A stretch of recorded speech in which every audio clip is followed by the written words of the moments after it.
من قرأ سورة المباركة الفاتحة.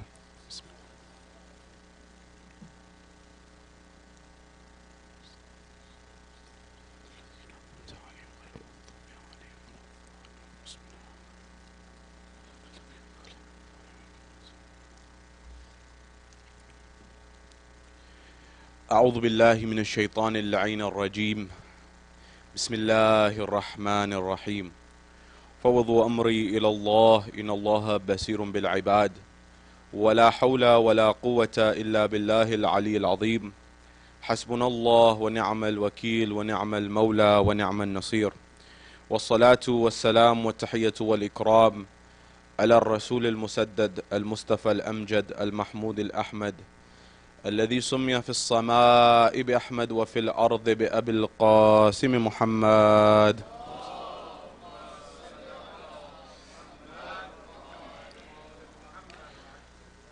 وعلى أهل بيت الطيبين الطاهرين المعصومين المظلومين المنتجبين الذين أذهب الله عنهم الرجس وطهرهم تطهيرا.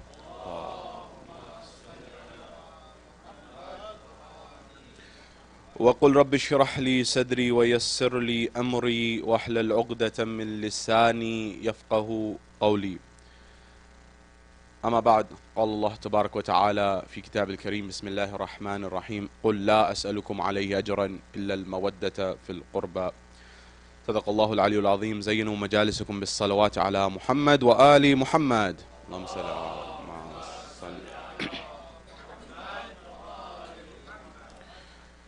For the love of Imam Raza AS, صلوا على محمد وآل محمد.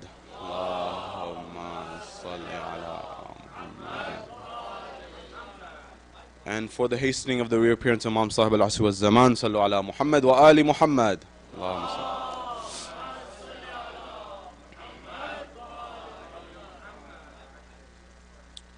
My respected scholars, elders, brothers and sisters in Iman, salamun alaykum jami'an wa rahmatullahi wa barakatuh. Question: what's the value of knowledge within Islam? Keep that question in the back of your mind, inshallah, we'll return to it. When we come to the illustrious period of the imamat of our eighth holy beloved Imam, Imam Ali ibn Musa al-Radha, salawatullah wa salamu alayhi.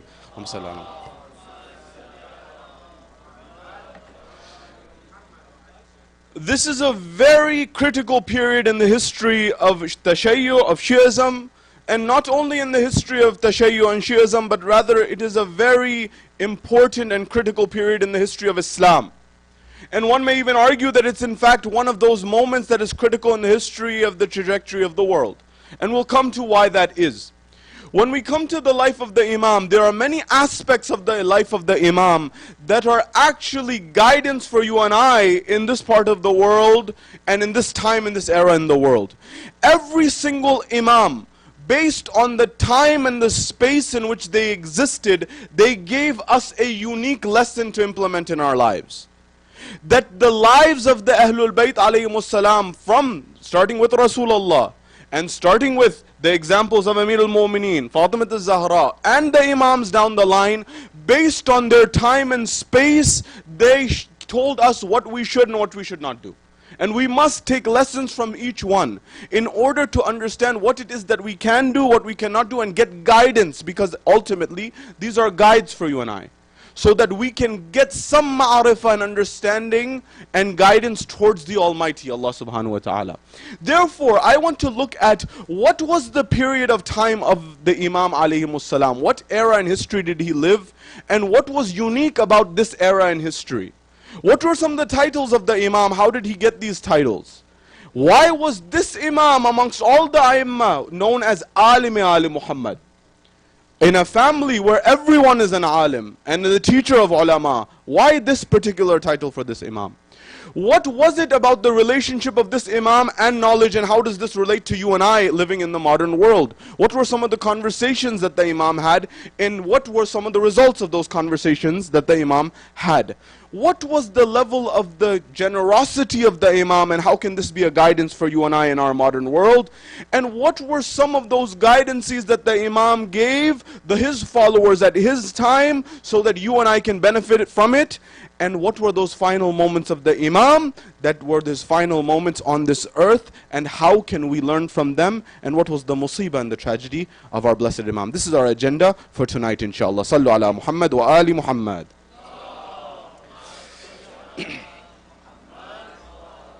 When we look at the era and the period of the Imams, one thing that you and I as followers of the Ahlul Bayt need to be very mindful of is to understand the different dynamics and understand why certain Imams did certain things and why they didn't.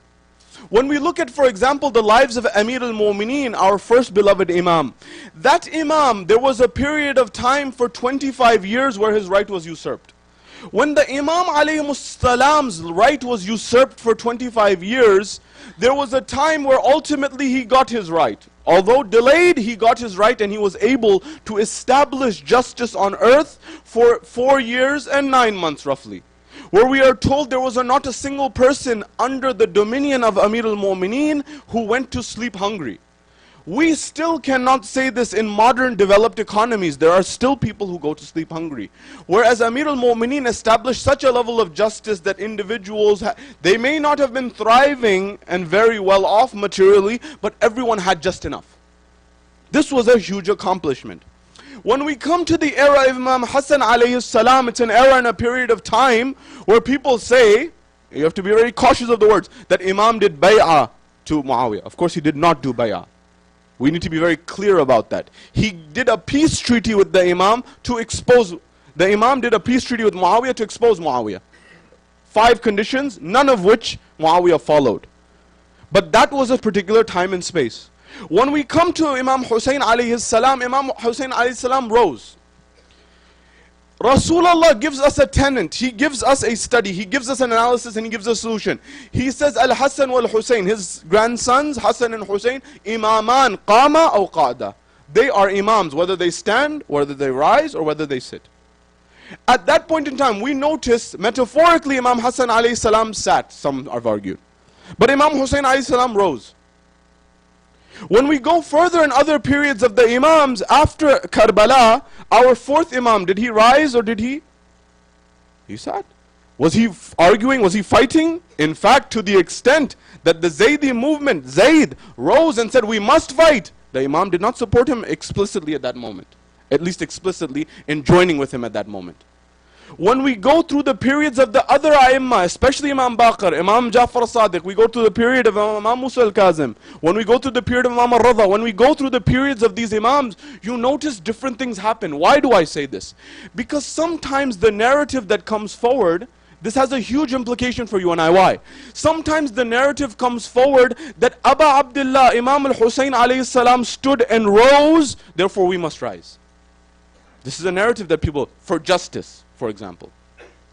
And if you read the works of individuals such as Sayyid Sa'id al-Hakim, one of the grand marja in Najaf, one of our 4 grand ulama in the Hawza al-Ilmiya of Najaf, along with Sayyid Sistani, Hafiz Bashir Najafi, as Shaykh Ishaq Fayyad, Sayyid Sa'id al-Hakim gives an interesting analysis on this issue. That if we say that because Imam al-Hussein alayhi salam stood, therefore we must always stand, what's the problem with that narrative? The problem with that narrative is it negates the other Imams who didn't rise. If I say that the way Imam says the Shahadat rose, I must always rise like that, that implies that the other Imams who didn't rise were wrong. And this is not acceptable within our belief. We understand that every Imam is right. And every other Imam, if they were in the position of Imam Hussein, they would do the same thing. And if Imam Hussein alayhi salam was in the position of any of the other Imams, he would do what they did. Therefore, to say that Imam Hussein alayhi salam, his rising is what we must always do, is not a complete picture of the entire story. Why did, now the natural question that comes from that is, then why did Imam al-Hussein alayhi salam rise and the others didn't? And why did Allah subhanahu wa ta'ala require Imam Hussein to rise at that moment and fight?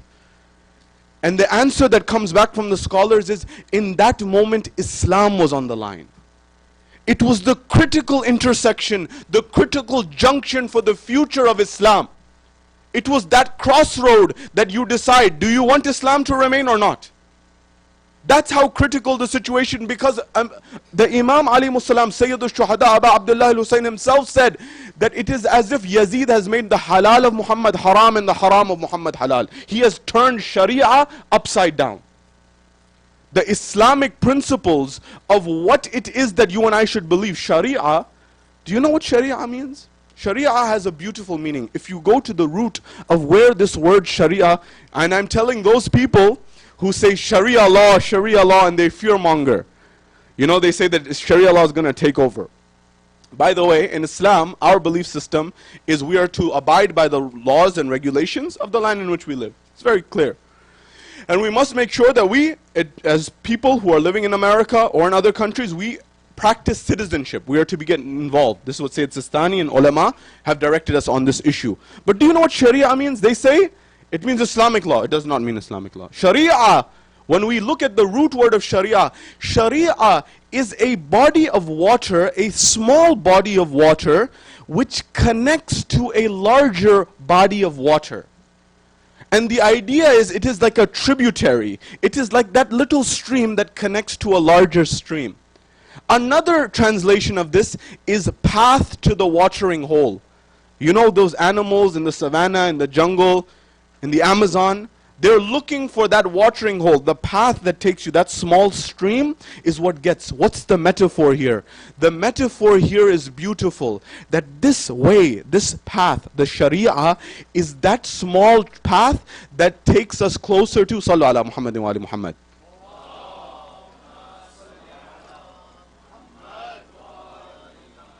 الثانية على حب فاطمة الزهراء صلى على محمد وآل محمد وسلم. Allah bless you. Sharia literally means a tributary that connects to a larger body of water. The metaphor here is that this Islamic laws, if you will, I'm using the words because of lack of other words, this is what connects us to Allah subhanahu wa ta'ala ultimately. That's what the meaning is. So when we come to this issue, Imam al-Husayn alayhi salam stood and he rose because had he not risen at that moment in his time, the existence of Islam itself was in question. Therefore, when we say that we must always rise and we must follow from the example of Sayyid al-Shuhada, yes, in certain places and certain times, yes, we must. But not always. We need to be very careful about the implications. Why did Imam Zain al-Abidin not rise afterwards? Why did Imam Baqir, for example, not rise? Why did Imam Ja'far Sadiq? They all used other means of their time, which we'll get to in a moment. For example, during the time of Imam Baqir, the time of, for example, Imam Sadiq, they all did tabligh in their own method, in their own ways. So what was the era and time of the 8th Imam and what was different? If you look and read the history of Islam and Muslims at that time, Islam was sort of going through an enlightenment period. It was going through a renaissance period, if you will. This was the era and the time where Islam had begun to thrive, where knowledge was thriving in the Muslim empire. By the way, there are two sides to this story. One side is Islam is thriving, that's where mathematics, physics, many of these accomplishments are coming out of this period. The golden age, as it's called. The era, the golden age, 300 years from 800 AD to 1100 AD. But the people who are ruling are who? It's the Abbasids. Were the Abbasids the best of people? By no means or measure. This is where we come to an analysis of history. Amir al-Mu'mineen, our first Imam, in his wasiyat, which I constantly remind myself and others, he says to his son, either Muhammad Hanafi or Imam Hassan, learn from the pages of history. Because history repeats itself. The idea being, the Imam says, I studied history as if it was to the point that I was walking amongst the ruin of past civilizations. Why? Because if you read the history, not only of Islam and Muslims, but of other societies, history is written by who? History is always written by the victors. The people who won write history. So they make you think that everything that they did was roses. Everything that they did was beautiful. For example, you read the history of certain societies, they will tell you that everything's beautiful. If you read, for example, a people's history of Howard Zinn, A People's History of America. He looked at the history of America and he says that that person who many Americans idealize, Christopher Columbus, who founded the United States, or what would become the United States, he founded North America, he has crimes on his hand. He has blood on his hands with Native Americans and many others. Many have argued he's one of the worst people and individuals. At the same time, some argue that he's the best individual that ever lived. Who's right? Well, it depends on what lens you look at the world with. This same era and this period where Harun, who I will not say the other part, we sometimes say Harun Rashid, Rashid meaning rightly guided, by no means was he rightly guided. This Harun al-Abbasi, for example, this individual, on one side, he is playing stiff politics behind the scenes. And in the front, people are saying, wow, what accomplishments are we getting out of there? And it's true, there were accomplishments. This I am alluding to because when you look at the history of the Western world, 400 years ago, 500 years ago, the Western world went through an Enlightenment period. In Italy, in Florence, and all of these things, much intellectualism came out of this period. The same was going on in the Muslim empire at that time. What was going on in the Muslim empire at that time? Knowledge was flourishing. And it was a time not of the sword necessarily, but it was more a time of intellect and reason and rationale. At that point in time, the Imam alayhi salam, our 8th Imam, used his intellect in order to spread knowledge and tabligh and do all of what he was able to do that others may not have been. This is why the Imam alayhi salam was called Alim Ali Muhammad, the scholar of Ali Muhammad. But why in an Ali Muhammad, a family that every individual is the most learned? The answer came from the Ahlul Bayt, that it is true that everyone in the Ahlul Bayt, the Imams are all ulama and the greatest of ulama, the teachers of ulama. But the 8th Imam had the ability, due to the time and place, to express his knowledge. And this is what other Imams necessarily may not have had the ability to do as much as the 8th Imam. Therefore, in this era and time, the lesson for you and I is knowledge as followers of the Ahlul Bayt. I say this why? Because we live in a critical junction in time in history right now, in 2019, as Muslims living in the West.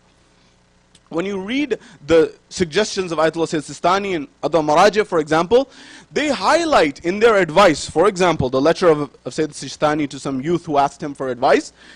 He says, try to become masters and specialists in a subject. I'm reminding myself first so that we understand this. He's saying that try to develop expertise in something. Why? Because we live in a world today that values knowledge in some capacity. For example, if I get or you get, we get credibility. Yes? Credibility, the idea being that when you say something, if it says Nobel laureate in front of your name, that has more impact. If it says whatever accomplishment you have, that has impact. But many times we as Muslims in particular on the global scale are not at the forefront of these things. Now, when we look at other groups, such as, for example, the Jewish community, roughly 23.4% of all Nobel laureates are from that same community. But how many are there in the whole world? In the whole world, they only comprise a very small amount. I'm not saying to use any other community as a model. I'm saying let's us take what the Ahlul Bayt have told us to focus on so that we can build the best society. What we were told by the Ahlul Bayt is that we must be in the foremost and the front in knowledge. We must be at the forefront of knowledge. There was a publication that would be published in Iraq on knowledge. It was a monthly publication. And in this publication, it had a particular cover on the calligraphy. There's calligraphy artwork on the cover of this. You know, when you look at a magazine, there's artwork on the cover. The editor of this magazine had that cover of the magazine on his desk, behind his desk, in his office. A German researcher, a German scholar came to Iraq. He went to the publisher of this journal, the editor, and he sat down in his office. When he sat down in his office, he said, "Can you please explain to me what's this behind your desk?"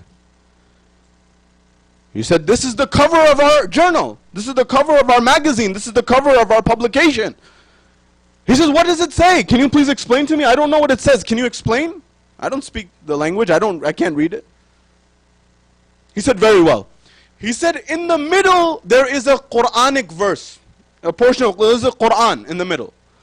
And in each of the 4 corners there's a tradition of the Prophet." He says, "What does it say? Can you please explain?" He says, "The first in the middle, in the circle of the magazine, the middle of the cover, is the first verse and the first word of revelation, Iqra. Read."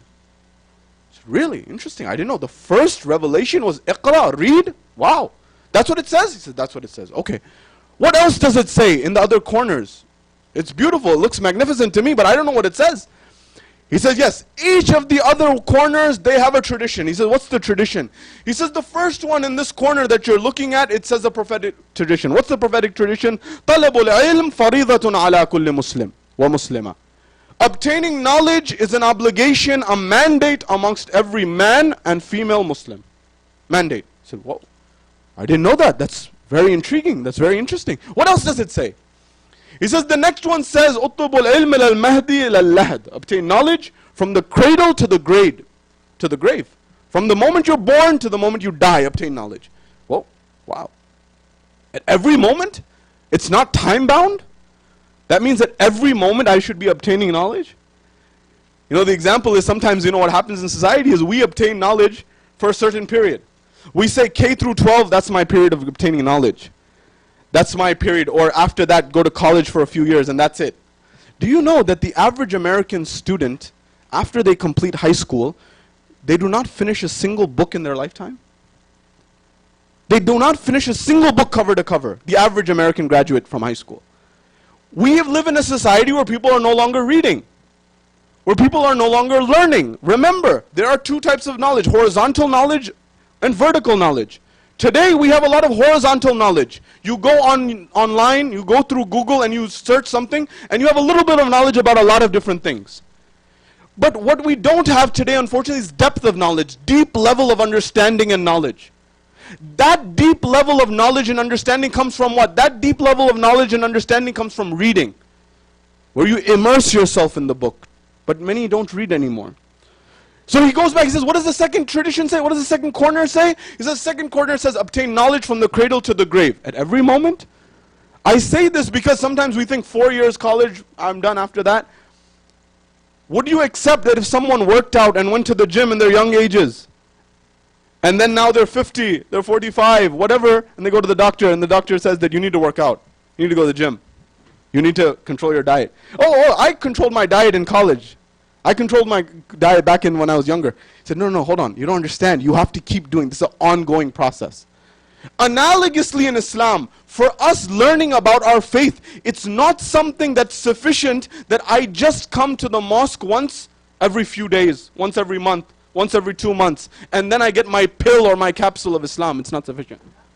That means that you and I must make time to understand what our faith actually says.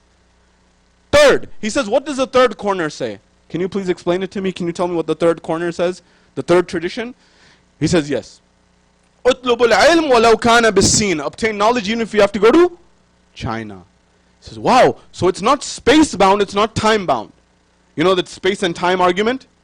The space and time argument that if you have a majlis at your house, people ask you two things. What's the time and what's the address? What's the place? Zaman and Makan. He said, wow, it's not time bound, it's not space bound. Wow. He says, can you tell me what's the fourth tradition? He says, the fourth tradition is that knowledge is the lost property of a mu'min. They must obtain it from wherever they can. He said, wow. He says that it doesn't even matter who the teacher it is. It doesn't matter who the professor is. He says, I am reading this verse of the Quran, Iqra, read. I am reading the four corners, the four traditions that say it's an obligation amongst Muslim, male and female. It doesn't matter the gender. It says that from each moment in time, from cradle to grave, you must be learning. And it says even if you have to go to China, that means wherever you have to go, you obtain knowledge. And it says that even if the teacher is not one of your own, no matter who the teacher is, learn. He says, I'm shocked that Muslims are not at the forefront of knowledge. They should be leading the world if they have this within their books. The idea being that we as followers of the Ahlul Bayt, our next generation must give rise to this. When we come to the time in the period of our 8th Imam, it was a period of knowledge. He had a companion by the name of Nawfali. Nawfali was someone who had love for the Ahlul Bayt in his heart. At that moment we are told that Ma'mun, the son of Harun, who had killed his brother Amin, he said that he was gathering a congregation, and in this congregation he had gotten the top scholars of different faiths. He had Christian priests, he had Jewish rabbis, he had Sabians, Zoroastrians, and not only did he have these leaders of the religions, he also had people who were experts in rhetoric, people who were able to talk, they were orators. He had everyone gathering so that they could debate the Imam, so that he could make the Imam look less than he is. He would try to do this. This was what he was trying to do. At that moment, Nawfali, who had some love of the Ahlul Bayt, there's a man who comes and invites the Imam, that you have been invited to the court of the ruler. At that point in time, Nawfali says, Imam, I have heard it's possible that they are gathering intellectuals, scholars, speakers, so that what happens is when you go there, you're ambushed, you're surprised, and when you get there, they're going to answer you and ask you some tough questions. You won't be able to answer, and they will try to humiliate you.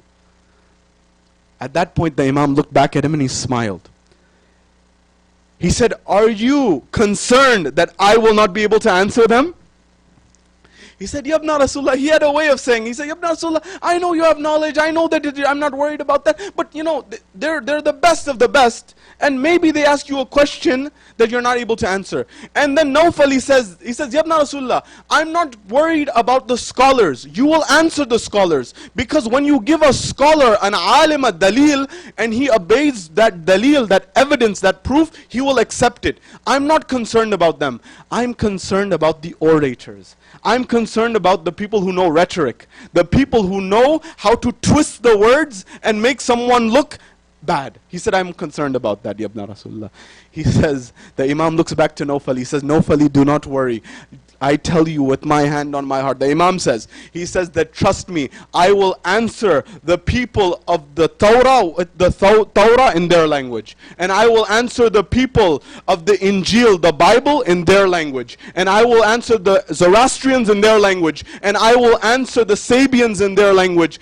And he says, Nawfal, I will answer those people who are of the rhetoric, those people who are the orators, I will answer them in their own language.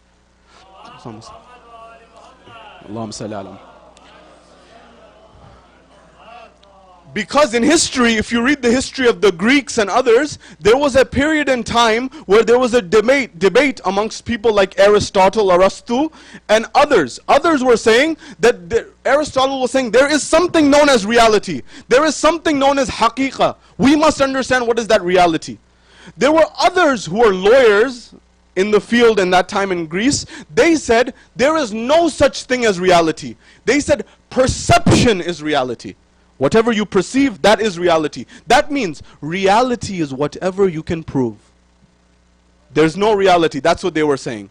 At that point, that means that there are certain words that you can say that people will understand, and others that people won't understand. The Imam went to the court. When the Imam alayhi salam got to the court, at that point, the ruler looks at the Imam, says, Salamu alaikum, wa alaikum salam. He seats him there. And then he gives the perception that he didn't plan this. He says, oh, he said, Yabna Rasulullah, there are some people who are the priests of the Christians, there are some people who are the rabbis of the Jews, there are some Zoroastrians, some Sabians, and some orators here. What if we have a Q&A session? What if we have some conversation? Or do you accept?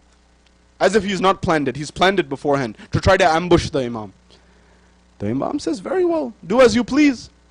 At that moment in time, when he says this, he invites the Christian priests to come forward. When the Christian priests come forward, they begin to have a dialogue and a discussion back and forth, and I'm condensing, it's a long tradition. At that point in time, they begin to have an argument and a discussion. This was, as you know, and as I'll remind you, 300 years after Christianity emerged, they had in Constantinople, which we now call Istanbul, which was an era in time where Constantine ruled. Before Islam, it was ruled by Christians, Constantine in particular. That's where Hagia Sophia, the very famous landmark, is. It was actually Christian church first.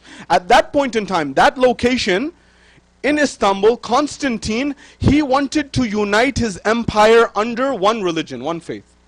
But what happened? After the passing of Jesus, or the lifting of Jesus, peace be upon him, after he was raised to the heavens, which people say he was crucified. After that moment, according to the Christians, they say he was crucified. For us, he was raised to the heavens. Nonetheless, when this happened, the people who wrote the Bible were who? Did Jesus write the Bible? I think it's very clear that his disciples wrote the Bible. But what happened was the discussion about the Father, the Son, and the Holy Ghost had emerged 300 years after Christianity. You know, the Father, the Son, the Holy Ghost.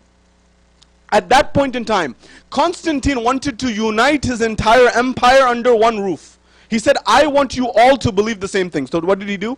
He put all the priests, the ones who believed in the Father concept, the ones who believed in the Son concept, the ones who believed in the Holy Ghost concept, he put them all in a room in Nicaea. It was called the Council of Nicaea. When he put them in a room, he said, I want you to get in this room, decide what is going to be your narrative that we're going to push to the entire domain, to the entire empire, and don't leave this room until you come to consensus, you come to an agreement. Well, what happened? 1 day passed, 2 days passed, 3 days passed. They said, we cannot come to agreement. We don't agree. He said, you're not leaving. That came as a compromise. The Trinity emerged.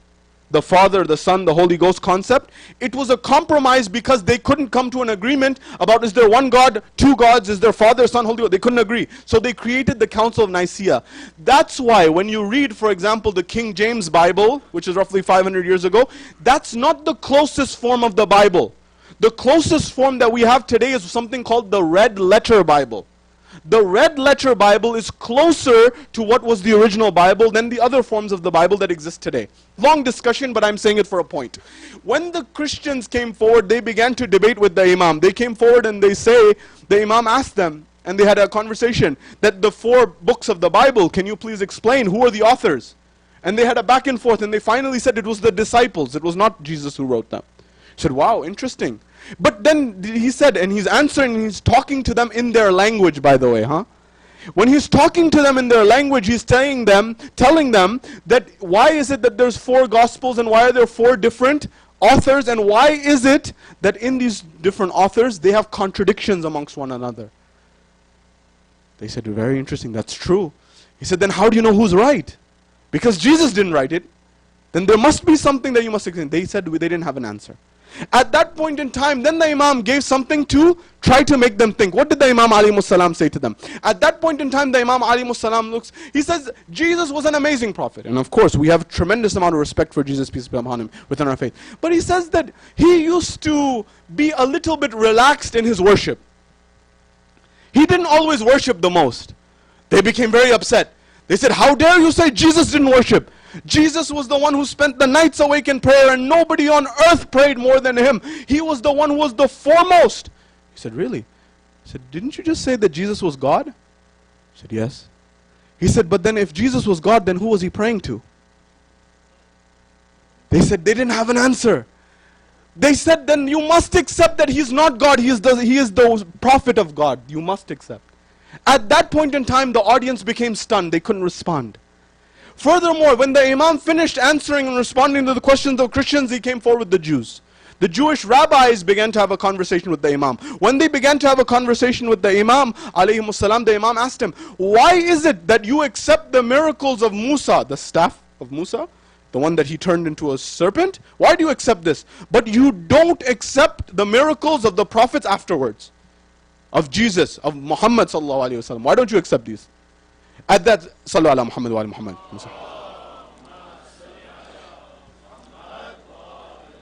He says, why don't you accept this?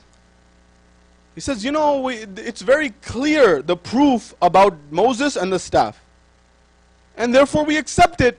But the Imam says, well, what about the people who came before Musa? You accept their miracles. You accept Nuh alayhi salam, you accept Ibrahim alayhi salam, you accept those. But anyone afterwards, you don't accept. You accept, for example, that there is, for example, Yad-e Bayzan, that Musa, light used to illuminate from his hand. You accept, Imam is telling the Jews in their own language, he's telling them in Hebrew, he's telling them in Aramaic, he's telling them that you accept that there was water that gushed forth when the stones were cleaved. 12 stones, 12 fountains emerged. You accept this. You accept that, don't you? They said, yes, we accept it. You accept that the Red Sea was split open. You accept. And Musa passed through it. They said, we accept. You accept all of these things, but you don't accept that Jesus, peace be upon him, he raised the dead. He brought the dead back to life when no one could do this. There's no except God. Or someone who is endowed with power by God, a representative of Allah subhanahu wa ta'ala. You don't accept. He says, what about when Jesus, he cured the leper, the people who have leprosy? What about that? What about when Jesus, he gave sight back to the blind? What about when the Holy Prophet, when he gave a miracle that was a linguistic miracle of the Quran. He says, not even that. What about when he split the moon in two? You don't accept? They said, why are you, he said, why are you selective about which ones you select and which ones you don't? By the way, a side note that's interesting here is when we look at this discussion, there is a movement within followers of Christianity and Judaism that have now argued, according to researchers at Cambridge University and other top institutions, that have asked the question, where is the mount where the 10 commandments were revealed? Mount Sinai, Tur Sina. Where is Mount Sinai? Where the 10 commandments, Musa gets the 10 commandments. Many times people have come forward and argued that the 10 commandments were revealed now in an area which we now call Egypt. But what's the problem with this? The problem is that in the Bible and in the Torah it says over 50 times that the people of Israel, the children of Israel, left Egypt. And even when Musa alayhi salam, when he fled Egypt, he went towards Madian. So that means he left. And when they left and they crossed the Red Sea, they were no longer in Egypt. They went from Egypt, they left the Red Sea. Where did they end up? Do you know why this is interesting? This is interesting because it's perhaps possible that this has in alignment with our Baqi movement. You know the Baqi movement where we are trying to establish the mausoleums of the Ahlul Bayt once again? For years we were raising the flag and the banner and saying that we need to revive the Baqi movement to establish the Ahlul Bayt's presence and the mausoleums that were there before. But no one listened to our voice. Today there is a movement amongst Christians and Jews that are saying that according to researchers at Cambridge University, the most probable location of Tur Sina, the Mount Sinai where the 10 commandments were revealed, is Saudi Arabia. The northwest block of Saudi Arabia, which is actually very close to the it's adjacent to the Red Sea, it's attached to the Red Sea, but it's very possible that's where they crossed. And there are mountains in Saudi Arabia that are blocked off that no one can go to. Why? Because they have all of the marks of the 12 springs that emerged after the cleaving, the strike of the lightning. They have all of the signs. And very soon that heritage may be destroyed the same way that they destroyed Baqi. Because the government has already announced a project called NEOM. You can research it yourself. Neo with an M at the end. NEOM. Neo standing for the new in Greek. M standing for Mustaqbil, future. Our new future. A project that is supposed to be 16 times the size of London and 33 times the size of Manhattan. It's supposed to, and they are going to demolish everything there. I say this because it may be a critical time where we have some common interest in the area. These are topics that is for another day. Nonetheless, the conversation that ensued with the Imam and the rabbis understood that they were being very selective. Furthermore, there was a conversation that the Imam had with the Sabians. The Sabians said that when God created man, when God created Adam, at that moment, when someone creates something, are they not part of the creation? Don't they become part of the one creation? For example, if I put something into hot fire, if I put something in a flame, isn't there a moment that that body begins to melt? When the thing begins to melt, isn't it that that fire is in the object that is melting and the thing that is melting is in the fire? They become one and the same. He says, is this not the case with your God? The Sabian says to the Imam. He put the conversation in one frame. He said that when something burns, so that means, he says, the Sabian said, when God was creating Adam, that means a part of God was in Adam, or Adam was in God. One of the other two must have been. How do you answer these questions? Because these people were masters. The Imam said, your example is wrong. The Imam changed the frame. He said, the example is like that of a mirror. He said, when you see a mirror, are you in the mirror or is the mirror in you? At that point in time, the man was speechless. He didn't have an answer. He says, neither you are in the mirror is within you. He just said it was the same example with respect to Allah subhanahu wa ta'ala. Neither was Adam in Allah, nor Allah was in Adam. He was answered. Ya Ali.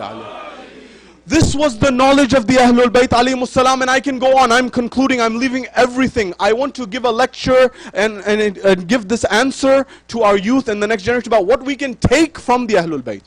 Because someone may say, this is the Ahlul Bayt. The knowledge of the Imam is the knowledge of the Imam.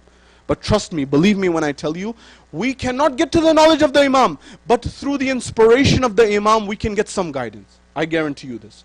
Some of our greatest scholars, such as Shaykh al-Sadr, such as Sayyid Khu'i, and other scholars, if you read their biographies, Alama Tabatabai, Shaykh al-Sadr, all of these scholars, whenever you read their biographies, I notice a tremendous similarity.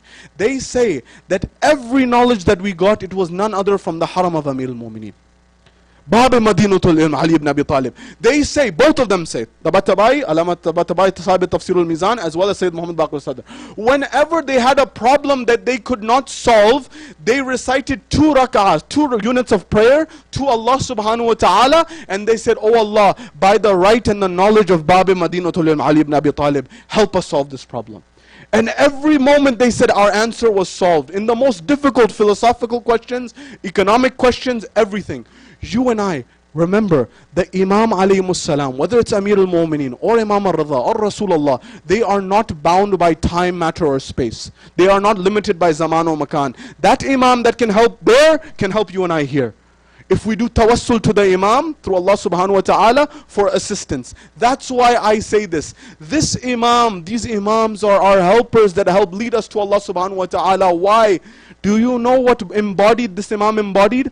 Because he lived in an era in time where when he became the heir apparent of the Abbasid rule, he used to wear good clothes apparently. A man walked by and he said, what is this that you're wearing, this extravagant clothes? Your grandfather was the one who used to wear the humblest, coarsest, the torn clothes that he would patch up. What is this that you're wearing? The Imam caught his hand. He said, look here, under the clothes the Imam had very coarse clothing, very humble clothing. He said, do you know why I have this? Because somebody may see my outward appearance. If I wear this, Imam is giving another response. Everything has a time and a place. He says sometimes people, they wear very humble clothing, trying to show the people that I'm a very pious person, but inside they're not pious. I am setting an example for you that don't just look at the clothes. It's possible that someone is wearing humble clothes to attract attention, to show people that I am someone who's outwardly very pious, but inside they're not pious. He says, don't get fooled by the clothing. You know this happens in our society today. Someone wears all the religious garb, they wear all the religious clothing. We think, very, very perfect scholar. Because Sayyid Sistani wears the same thing as some other people as well. So we think everyone's wearing the same, they're equal. No, the Imam is laying a principle. Be careful. This is why the Ahlul Bayt alayhimus salam said, Amir al-Mu'mineen says, don't go by who is saying it, go by what they are saying. That way we will not get fooled. I know many people, unfortunately, in the travels you see this, people always go, because we get fooled by the clothing. There are people who wear the clothing we must respect, we must honor. It is the clothing of Rasulullah. I'm not saying anything, please do not misconstrue what I'm saying. But what I'm saying is there are other people who have misused this. For example, what happened in the era and time where the Ba'athist party was in Najaf, where Saddam was in Najaf? Did he not send spies into the Hawza who were wearing the same clothes? Did he not send people who had the same attire? He did. So is everyone the same? Everyone's not the same. We must assess based on what is being said. And the Ahlul Bayt have said it very clearly. Anything that you get, compare it to the Quran and the Ahlul Bayt. And compare it. If it does not align with the Quran, throw it against the wall. We must raise our understanding so that you and I are accurate followers of the Ahlul Bayt alayhimus salam. A nasiha from the life of the Imam. There's a moment in time, a man who is from Khurasan. He is a tall man. The tradition says he was the height of Adam. Adam alayhi salam was very tall. But it was an analogy to explain for us. He was a very tall man. He said, on the way to Hajj, I am on the way to Hajj. He comes to the Imam, to the 8th Imam. He says, I am on the way to Hajj, but I have lost all my money, all my wealth. I don't have it. I've lost it all. And he said that I'm also not someone who is in need to the point that I'm someone that can take charity. He meant I'm well-to-do. But unfortunately, I've been robbed. I've lost my wealth. I don't have it anymore. But I'm not someone you can give charity to. I'm not poor. He said, if you give me, to the Imam, he says, if you give me some wealth, I will go back. And when I go back to my hometown, I will give that amount of charity, that amount of money that you give to me, I will give it in charity. At that point in time, the Imam said, sit for a few moments. He was with his companions. An hour passed, some time passed. The narrator says that at that moment, everyone left except 3 companions and the Imam and then this person.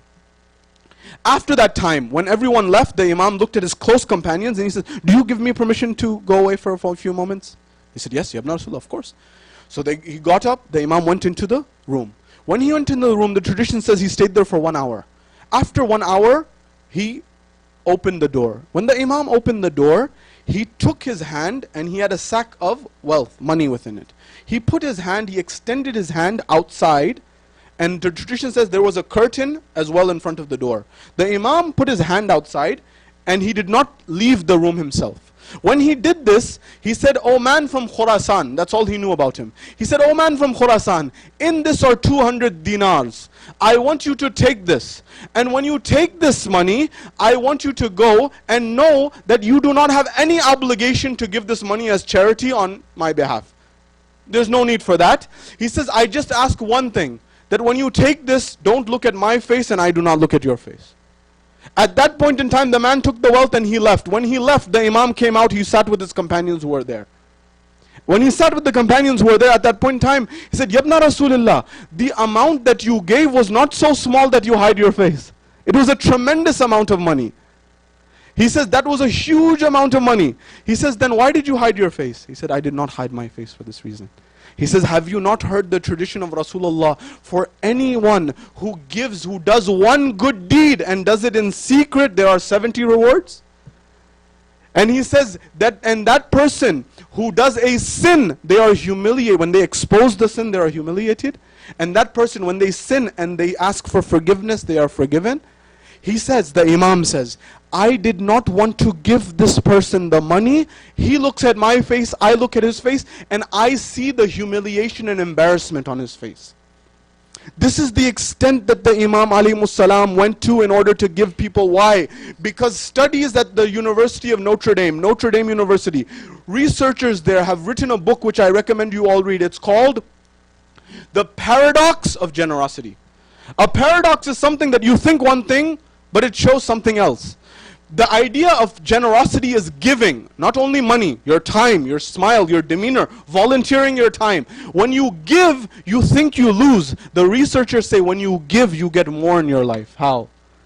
They said that on average, they studied 2,000 Americans over 5 years. It's not a small study, huh? 2,000 Americans over 5 years, they tracked them. Do you know what they found? They found that people who reported being happier were people, for example, in terms of time, people who volunteered 5.8 average. On average, they looked at the people, are you happy with your life? Not so happy. You know, the people who are very happy with their life, you know what they reported? They reported on average they volunteer 5.8 hours per month. Do you know the people who reported being very sad, you know what they showed? They only volunteered on average 0.6 hours. I'm not talking about money, you know. Some people, sometimes they get, wallet. I have to keep my checkbook in order. I'm talking about time. To the Husainiyah, to the Imam Barga or other causes, feeding the poor, time, it will benefit you. Furthermore, people, according to their research, you research it yourself and look it out. Don't take my word for it. People who give 10% or more of their income, on average, they are 9% happier than people who don't. Which in statistics is a sizable amount. And I can go down the line on how many impacts and benefits. You know, not only in time, not only in money, also in your relationships. People who are generous, they have tremendous benefits. I tell you this because there is a famous letter that the 8th Imam wrote to his son. He wrote to this letter from what we call modern day Persia to his son. He wrote the letter because his son was in Medina. When his son was in Medina, our 9th Imam, when the 9th Imam was in Medina, he wrote a letter. He said, the 8th Imam says, "My son, I have heard that the servants that escort you, when they take you out of Medina and when they bring you, when they take you out of the Medina, they take you through the small gate, the small door. They don't take you through the big door. Why?" He says, "Let me tell you why. They take you through because as you know, in the past, the cities used to have gates. So everyone was secure. Nonetheless, at that point in time, he says, they take you from the small gate. They don't take you from the big gate. You know why? The Imam writes in the letter, he says, because they don't want to take you to the big gate because there are poor people that are surrounding the big gate. When you leave, when you come back, they will ask for money. They don't want you to do that. So they take you through the small gate so there's nobody there." He says, "These are the most miserly, stingy people," he says to his son. He says, "Do not fall prey to them." Because Imam Amir al-Mu'mineen, our first Imam, also says, never befriend a miser. Because a miser will leave you in the most difficult situation. I'll leave that for another time. He says, the Imam gives a nasiha to his son. He says, my son, I want you, whenever you leave the city, whenever you come back, insist that you go through the big gate. When you go through the big gate and you see any of your uncles, he's not saying poor person, whenever you see one of your uncles, the adab, he says, whenever you see your uncles who is asking for something, give them at least 50 dinars. And if you want to give the maximum, you give whatever you want. But the minimum I'm telling you is 50. And if any of your aunts, the aunties ask for something, give them at least 25 dirhams at a minimum. If not more, the maximum is up to you. Why the difference between male and female? Because of the obligations of the male versus the female in Islam. For another time I'll discuss that. It has no discrimination. It's the idea the woman has no responsibility relative to the man in Islamic framework. That's for another time. But the Imam is giving a lesson for you and I, that we should not fall prey to this, because in our world, in our time, we are starving for happiness and fulfillment in our lives. And we think that just by earning, that's sufficient. Earning is good on one side, but earning is even better if you're giving while you're earning. It changes your perspective of life. And you will notice the barakah in your life will emerge and will become of a higher status. There was much to say, I'm leaving it. We're told there's a moment in time where the Imam alayhi salam calls his famous poet, Da'bal al-Khizai, the poet of the court of Ali Muhammad. When he calls Da'bal, at that point in time, when he has a conversation with Da'bal the poet, the Imam alayhi salam, he says, Da'bal, can you recite some poetry for us? The 8th Imam says to Da'bal the poet, he says, Yabna Rasulullah, I am at your service. He begins to recite. He begins to say that how sad and how severe is the tragedy of the Ahlul Bayt, and that how they are separated even after their death. He says, he continues his poem and he says that someone is buried in Medina, and someone is buried in Karbala, and someone is again buried in Medina, and someone is buried in Najaf, and the Ahlul Bayt have scattered over the earth. At that point in time, the Imam alayhi salam, the 8th Imam, he says to Da'bal, and Da'bal, add a line to your marsiya. Da'bal, add a line to your eulogy. Add a line to your poetry. He says, Yabna Rasulillah. What is that line? He says, then someone is buried in Tus. He said, Yabna Rasulillah, who is this who is buried in Tus? He says, that is me. That is I who will be buried in this land. A tradition says that there was a curtain. The men and the women were separated by the curtain. On the other side of the curtain, the sister of the Imam, Fatima Ma'asuma, had just arrived. She heard this line, that someone will be buried in Tus. When she heard this, they say she collapsed and she fell to the ground. Ajrukum ala Allah. We are told that when the Imam, that moment came, when he was called to the court of the Abbasid ruler, when he was called to the court of the Abbasid ruler, he wanted to poison the Imam with some fruit. When he put the poison in the fruit, he told the Imam to take from it. The Imam refrained. He insisted. The Imam accepted that this was the will of Allah. He ate just one and he left and he walked away. At that moment, the blood began to mix with the poison of the Imam that the Imam had taken. That poison began to have an effect on the Imam. His holy soul began to depart. At that moment, we are told, the 9th Imam, Imam Jawad, when the soul of the Imam departed, Imam Jawad, he buried his father, he gave him ghusl, he gave him kafan. This Imam, 8th Imam, he was Gharib al-Ghuraba, he was the strangest of the strangers, he was in a strange land, no friends. But this same 8th Imam says, do not call me Gharib al-Ghuraba. There is only one Gharib al-Ghuraba, Syed al-Shahadat, Aba Abdullah al-Husayn, As-salamu ala al-Husayn. The 8th Imam would say, Ajrukum ala Allah, Ajrukum ala Allah. Imam Jawad gave ghusl and kafal and he buried his father. Ajrukum ala Allah. Magar mera salam ho Imam Sayyid al-Sajjad par. امام سید السجاد 3 دن کوئی غسل کوئی کفن نہ ملا سید الشہداء کو، اور سلام ہو آپ پر بیوی معصومہ قوم، آپ نے تو بس سنا 70 قدم کا فاصلہ ہے،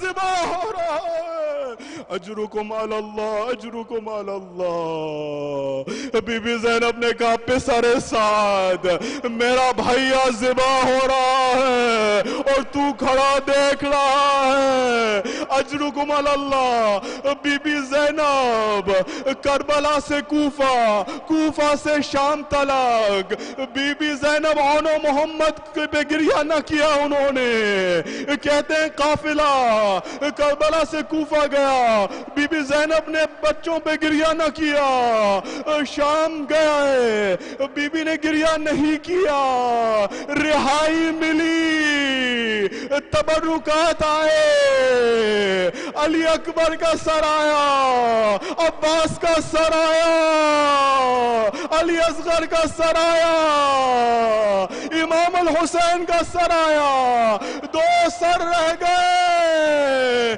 کسی بیوی نے کہا لگتا ہے ان کی ماں زندہ نہیں ہے، بی بی زینب نے کہا ایسا مت کو، میرے لخت جگران و محمد ہیں مگر یہ میرا ماجایا حسین ہے، اجرکم علی اللہ، اجرکم علی اللہ۔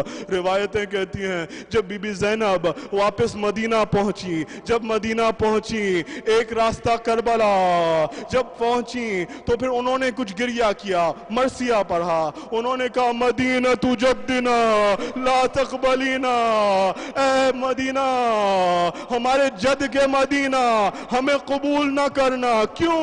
کیونکہ جب ہم روانہ ہوئے تھے، جب ہم نکلے تھے تو ہمارے ساتھ عباس تھے، علی اکبر تھے، اون تھے، محمد سب تھے، اب کوئی نہ رہا، اجرکم علی اللہ۔ روایتیں کہتی ہیں کہ بی بی زینب گھر نہ گئیں، امام سجاد کے گھر میں رکیں، جب امام سجاد کے گھر میں رکیں ایک دن امام سجاد نے کہا پھوپھی اماں زینب آپ گھر کو چلیے، آپ گھر نہیں گئی، جب انہوں نے یہ کہا بی بی زینب بلند ہوئی، کھڑی ہو گئی، بی بی محلہ بنی ہاشم کی طرف اپنے گھر کی طرف گئی، جب اپنے گھر کی طرف گئی گھر کے در و دیوار نظر آئے، زینب نے دروازے کو دیکھا، ماں کا دل تھا بی بی جو کربلا سے کوفہ، کوفہ سے شام تلک،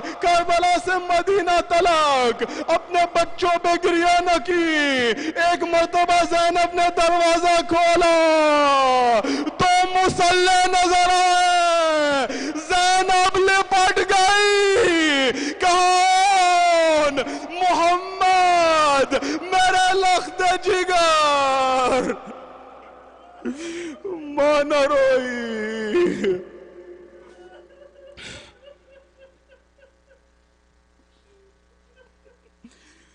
صلی اللہ علیہ یا رسول اللہ، صلی اللہ علیہ یا امیر المؤمنین، صلی اللہ علیہ یا فاطمة الزہراء سیدۃ النساء العالمین، صلی اللہ علیہ یا حسن المجتبى، السلام علی الحسین وعلى علی بن الحسین وعلى أولاد الحسين وعلى أصحاب الحسين، خصوصا سيدي ومولاي أبي الفضل العباس بن أمير المؤمنين معتم الحسين، يا حسين يا حسين.